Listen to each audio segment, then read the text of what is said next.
पुढची बातमी पाहूया। रिझर्व्ह बँक ऑफ इंडियानं पेटीएमला मोठा दिलासा दिलाय। पेटीएम पेमेंट्स बँकेवरील निर्बंध मर्यादा 15 दिवसांनी वाढवण्यात आली आहे। निर्बंध मर्यादा 29 फेब्रुवारीपासून लागू होणार असून ती आणखी 15 दिवसांनी वाढवण्यात आली। आता पेटीएम पेमेंट्स बँकेवरती बंदी 15 मार्च नंतर लागू होईल। याचा अर्थ पेटीएम वॉलेट, फास्टॅग आणि ग्राहकांच्या खात्यामध्ये 15 मार्च पर्यंत व्यवहार करता येणार आहेत।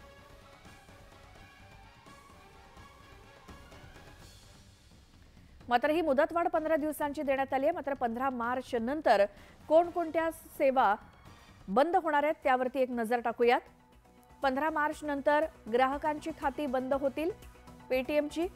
त्यानंतर प्रीपेड वॉलेट सुद्धा बंद होणार, फास्टॅग सुद्धा बंद होणार पेटीएमशी संलग्नित। तर नॅशनल कॉमन मोबिलिटी कार्ड देखील बंद होणार आहे। त्यासाठीची आता मुदत वाढवून देण्यात आली आहे। ठेवींना परवानगी असणार नाही। तर पेटीएम संदर्भात 15 मार्च नंतर या सगळ्या सेवा बंद होणार आहेत। खरं तर 29 फेब्रुवारी पर्यंत ही मुदत होती, मात्र ती आता 15 दिवसांनी वाढवण्यात आली आहे।